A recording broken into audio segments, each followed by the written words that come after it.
What up, though? Hey guys, in this video today, I'm gonna give you 4 useful, practical tips to help you lose weight without having to exercise. Now, typically what you'll hear in videos like this, because obviously we're gonna focus more on nutrition since physical activity isn't a factor.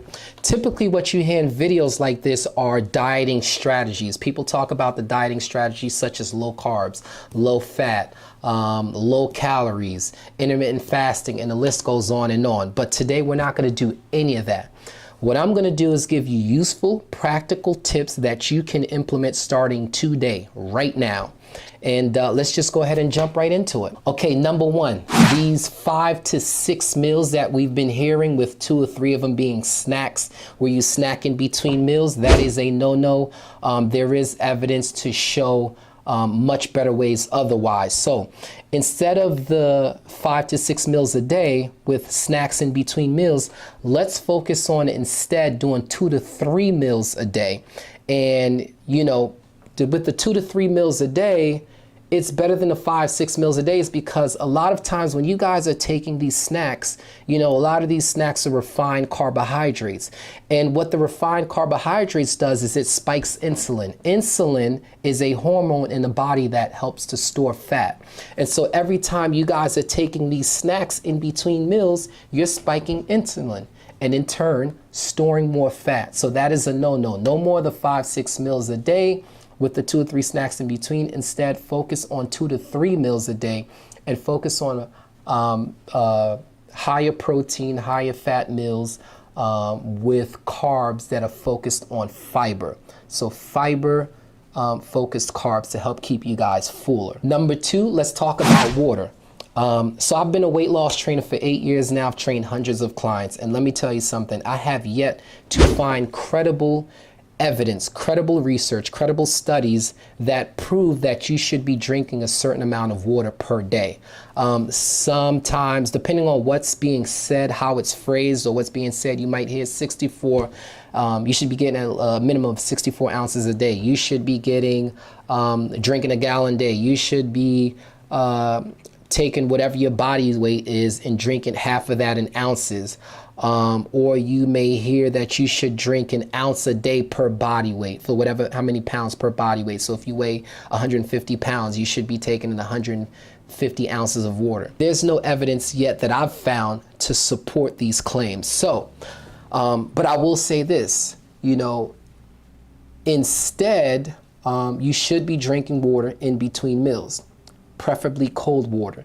And the reason why I say this, because it helps with preventing the cravings. So a lot of times when you guys have these cravings, if you're drinking water in between these 2 to 3 meals a day, or at night when you get hungry and you maybe drinking a glass or a bottle of cold water, that is going to help you, okay? And there's other benefits to, you know, drinking water too, but we're talking about you know, we're talking about losing weight here and not having to exercise. So stay full in water, prevents the cravings. And another option too is you can start putting a lot of water-rich foods into your meals. So think of tomatoes, cucumbers, what else? Bell peppers, but those are some options, but you can Google and find, you know, water-rich foods. Those are just some options that I just gave you. Okay, so number 3, instead of loading up on smoothies, why don't you guys try protein shakes instead? And the reason why I want you to try protein shakes is because it's gonna help you stay fuller for longer.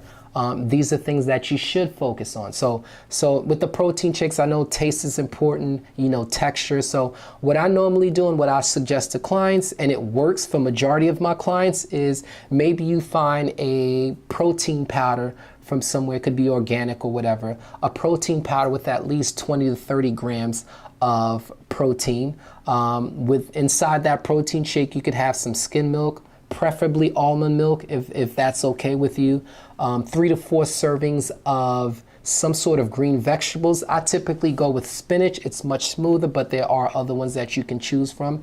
And you want to get your fibers from those spinach. And then 1 to 2 scoops of peanut butter, depending on what the serving is for that peanut butter. So again, to add taste and texture, these are the 4 things that you would have inside of a protein shake. Oh, and also maybe 1 or 2 ice cubes just to make it help it go down a little bit smoother. So nice little extra tip for you guys right there. Okay, and so for the 4th one, last but not least, take more carbohydrates that are fiber focused. It's not easily digestible. Fiber isn't something that you could take to digest, but it helps you keep it helps to keep you fuller longer.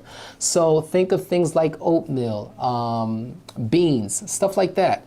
It keeps you fuller longer, and that's the name of the game with all this advice that I'm giving you guys. Sometimes these extremely low-calorie diets that just aren't sustainable, they usually don't last. At least from my experience, a personal experience and training clients, I've found that it does not last. And after 8 years, this is not something that I would promote. So carbohydrates that are fiber-focused are the 4th tip that I would give you guys. Till next time.